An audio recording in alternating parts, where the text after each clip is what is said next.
Welcome to the pool of science. आज का हमारा टॉपिक है रिकॉम्बिनेंट डीएनए टेक्नोलॉजी। इसे हम जेनेटिक इंजीनियरिंग भी कहते हैं। रिकॉम्बिनेंट डीएनए को प्रोड्यूस करने के लिए हमें फॉलोइंग चीज़ों की ज़रूरत है।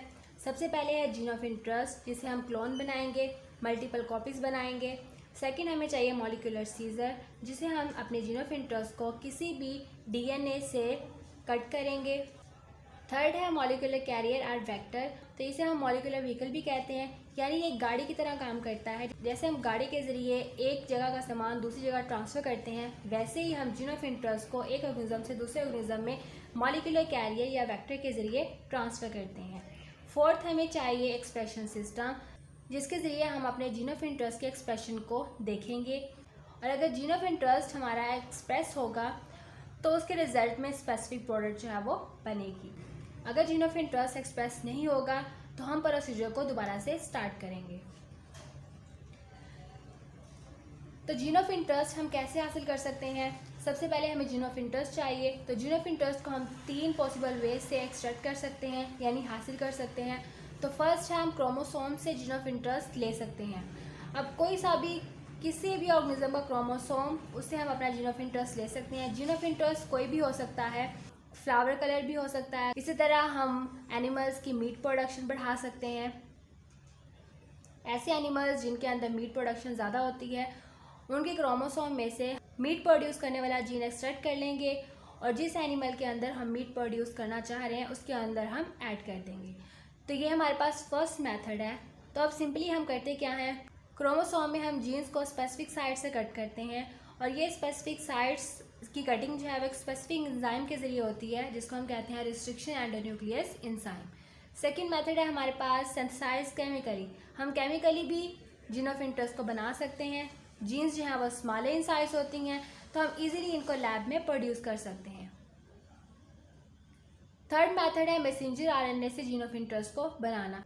तो ये बहुत ही कॉमन मेथड है जीन ऑफ इंटरेस्ट को हासिल करने के लिए। इसमें रिवर्स ट्रांसक्रिप्टेड एंजाइम यूज़ होता है और इस डीएनए को हम कहते हैं सीडीएनए, यानी कम्प्लीमेंट्री डीएनए। तो इन 3 मेथड के ज़रिए हम जीन ऑफ इंटरेस्ट हासिल कर सकते हैं। सेकेंड, हमारे पास है मॉलिक्यूलर सीजर। तो हमारे पास मॉलिक्यूलर सीजर है रिस्ट्रिक्शन एंडोन्यूक्लियस एंजाइम। ये नेचुरली बैक्टीरिया का एंजाइम है और बैक्टीरिया इसको वायरसेस से प्रोटेक्शन के लिए यूज़ करता है। रिस्ट्रिक्शन एंजाइम वायरल डीएनए को कट डाउन कर देता है, लेकिन ये बैक्टीरियल क्रोमोसोम को कोई हार्म नहीं पहुंचाता। तो इस एंजाइम को हम कहते हैं रिस्ट्रिक्शन एंजाइम, क्योंकि ये वायरसेस की ग्रोथ को रिस्ट्रिक्ट कर देता है, रोक देता है। जॉन्स हॉपकिंस यूनिवर्सिटी से हैमिल्टन और स्मिथ ने 1970 में सबसे पहले इस रिस्ट्रिक्शन एंजाइम को आइसोलेट किया था। बैक्टीरिया रिस्ट्रिक्शन एंजाइम की बहुत सारी वेराइटीज़ प्रोड्यूस करता है। ये एंजाइम डीएनए को स्पेसिफिक साइट से कट करता है और जिस सीक्वेंस को ये कट करता है वो सीक्वेंस 4 या 6 न्यूक्लियोटाइड पर मुश्तमिल होते हैं और ये सिमेट्री में अरेंज होते हैं, यानी एक तरतीब के साथ अरेंज होते हैं और उनको ये रिवर्स ऑर्डर में कट करता है। ये हमारे पास डीएनए है जो कि सिमेट्री में अरेंज है और ये 4 और 6 न्यूक्लियोटाइड को कट करता है। तो ये हमारे पास 4 न्यूक्लियोटाइड कट हो गए हैं, लेकिन ये रिवर्स ऑर्डर में कट हुए हैं, यानी ये एक दूसरे के साथ बाइंड हो सकते हैं। तो इस तरह के सीक्वेंस को हम कहते हैं पैलिंड्रोमिक सीक्वेंस। 400 से ज़्यादा रिस्ट्रिक्शन एंडोन्यूक्लियस एंजाइम आइसोलेट हो चुके हैं, जिनमें say about 20 recombinant DNA technology में यूज़ होते हैं। तो ये एक एग्जांपल है हमारे पास इकोराइट। ये मोस्ट कॉमनली रिस्ट्रिक्शन एंजाइम है, बहुत ज़्यादा यूज़ किया जाता है। ये डबल स्ट्रैंडेड डीएनए को कट करता है। नेक्स्ट एक डेफिनेशन है हमारे पास sticky ends. Single stranded but complementary ends of a DNA is called sticky ends. जैसे आपको पहले बताया कि ये हमारे पास है डीएनए। डीएनए में बहुत सारी जो है वो क्या है, न्यूक्लियोटाइड बेसिस हैं। ये डीएनए कट होता है रिस्ट्रिक्शन एंजाइम से, क्योंकि रिस्ट्रिक्शन एंजाइम 4 और 6 न्यूक्लियोटाइड को कट करता है इन रिवर्स ऑर्डर। तो ये रिस्ट्रिक्शन एंजाइम ने डीएनए को रिवर्स ऑर्डर में कट कर दिया है। तो ये जो एंड्स हैं ये हमारे पास एक दूसरे के कम्प्लीमेंट्री एंड्स हैं, ये एक दूसरे के साथ इजीली बाइंड हो जाते हैं। तो इन एंड्स को हम कहते हैं स्टिकी एंड्स। थर्ड रिक्वायरमेंट है रिकॉम्बिनेंट डीएनए टेक्नोलॉजी की, मॉलिक्यूलर कैरियर और वेक्टर। तो रिकॉम्बिनेंट डीएनए को होस्ट के अंदर इंट्रोड्यूस करने के लिए हम वेक्टर का यूज़ करते हैं। मोस्ट कॉमनली वेक्टर जो हम यूज़ करते हैं वो है प्लाज्मिड। प्लाज्मिड डिस्कवर हुआ था इंटेस्टिनल बैक्टीरियम इकोलाई की सेक्स लाइफ को स्टडी करने के दौरान। Plasmids natural extra chromosomal circular DNA होते हैं जो जीन्स को कैरी करते हैं एंटीबॉडी रेजिस्टेंस एंड फर्टिलिटी के लिए। कुछ प्लाज्मिड्स बहुत पहले डिस्कवर हो चुके थे, जिनमें से है PSC101। यह एंटीबॉडी रेजिस्टेंस जीन रखता है टेट्रासाइक्लिन के लिए। इसी तरह सेकंड हमारे पास प्लाज्मिड है जो सबसे पहले डिस्कवर हो चुका था, PBR322। ये भी एंटीबॉडी रेजिस्टेंट जीन रखता है टेट्रासाइक्लिन और एम्फिसिलिन के लिए। फोर्थ स्टेप है हमारे पास एक्सप्रेशन सिस्टम। तो एक्सप्रेशन सिस्टम की तरफ जाने से पहले हम रिकॉम्बिनेंट डीएनए बना लेते हैं। तो रिकॉम्बिनेंट डीएनए को बनाने के लिए हमें चाहिए जीन ऑफ इंटरेस्ट और प्लाज्मिड। जीन ऑफ इंटरेस्ट और प्लाज्मिड को रिस्ट्रिक्शन एंडोन्यूक्लियस एंजाइम की मदद से स्पेसिफिक साइट से कट करेंगे। ये एंजाइम यूज़ किया जाता है जीन ऑफ इंटरेस्ट को हासिल करने के लिए भी और प्लाज्मिड्स की स्पेसिफिक साइट्स को कट करने के लिए भी, ताकि जीन ऑफ इंटरेस्ट उस प्लाज्मिड के अंदर ऐड हो सके। यहाँ पे जीन ऑफ इंटरेस्ट हमने इंसुलिन ली है, यानी ह्यूमन का जीन लिया है जो कि इंसुलिन प्रोड्यूस करता है, और प्लाज्मिड को भी हमने रिस्ट्रिक्शन एंडोन्यूक्लियस एंजाइम की मदद से कट कर लिया है और इसके स्टिकी एंड जो है वो डिवेल्प हो गए हैं। अब जीन ऑफ इंटरेस्ट को इस प्लाज्मिड में ऐड कर देंगे और ज्वाइंट करेंगे डीएनए लाइगेज एंजाइम की मदद से।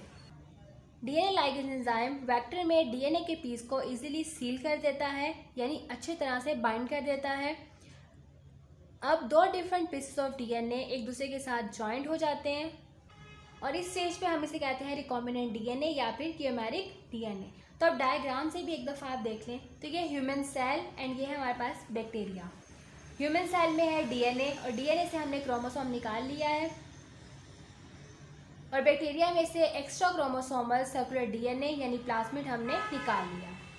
अब रिस्ट्रिक्शन एंडोन्यूक्लियस एंजाइम की मदद से हम क्रोमोसोम में से इंसुलिन यानी जीन ऑफ इंटरेस्ट को एक्सट्रैक्ट कर लेंगे और प्लाज्मिड को भी स्पेसिफिक साइट से कट कर लेंगे ताकि इस जगह पे हमारा जीन ऑफ इंटरेस्ट ऐड हो सके।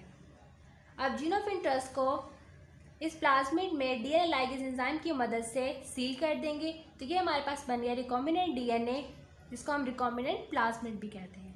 तो यहाँ तक हमारे पास रिकॉम्बिनेंट डीएनए बन जाता है। उसके बाद हमारे पास लास्ट रिक्वायरमेंट है expression system of recombinant DNA. अभी आप डायग्राम से देख लें, नेक्स्ट पॉइंट में आपको एक्सप्लेन करती हूँ। तो जैसे हमारे पास रिकॉम्बिनेंट डीएनए यानी रिकॉम्बिनेंट प्लाज्मिड बन जाएगा, ये रिकॉम्बिनेंट प्लाज्मिड वापस बैक्टीरिया के अंदर हम इंसर्ट कर देंगे। इंटरबैक कर दिया और जैसे ही बैक्टीरिया अपनी कॉपीज़ बनाना स्टार्ट करेगा तो हमारे पास क्लोन बन जाएगा, यानी multiple copies of bacteria produce हो जाएंगे और इन मल्टीपल कॉपीज़ में हर बैक्टीरिया के पास रिकॉम्बिनेंट डीएनए मौजूद होगा।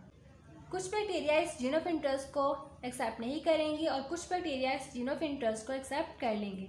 जो बैक्टीरिया इस जीन ऑफ इंटरेस्ट को एक्सेप्ट करेंगे वो इंसुलिन बनाना स्टार्ट कर देंगे और इस इंसुलिन प्रोटीन को हम एक्सट्रैक्ट करके अपने डायबिटिक पेशेंट के लिए यूज़ करते हैं। तो अब एक्सट्रैक्शन सिस्टम को हम डिटेल से स्टडी कर लेते हैं। तो सबसे पहले डेफिनेशन दी हुई है क्लोनिंग की। तो क्लोनिंग जो है वो किसी भी मॉलिक्यूल, किसी भी सेल, किसी भी ऑर्गेनिजम्स की मल्टीपल कॉपीज़ होती हैं जो कि ओरिजिनल स्पेसिमेन के बिल्कुल आइडेंटिकल होती हैं, सेम होती हैं। बैक्टीरिया सेल में वापस रिकॉम्बिनेंट प्लाज्मिड को हम ऐड कर देते हैं और अगर हम इसको कैल्शियम क्लोराइड के साथ ट्रीट करवाएं तो ज़्यादा परमिएबल हो जाता है, यानी बैक्टीरिया वापस प्लाज्मिड को इजीली एक्सेप्ट कर लेता है। उसके बाद बैक्टीरियल सेल रिप्रोड्यूस करना स्टार्ट कर देता है और बैक्टीरियल क्लोन बन जाता है और हर सेल जो इस क्लोन में होगा उसके पास एक प्लाज्मिड मौजूद होगा और वो कौन सा प्लाज्मिड होगा? रिकॉम्बिनेंट प्लाज्मिड होगा।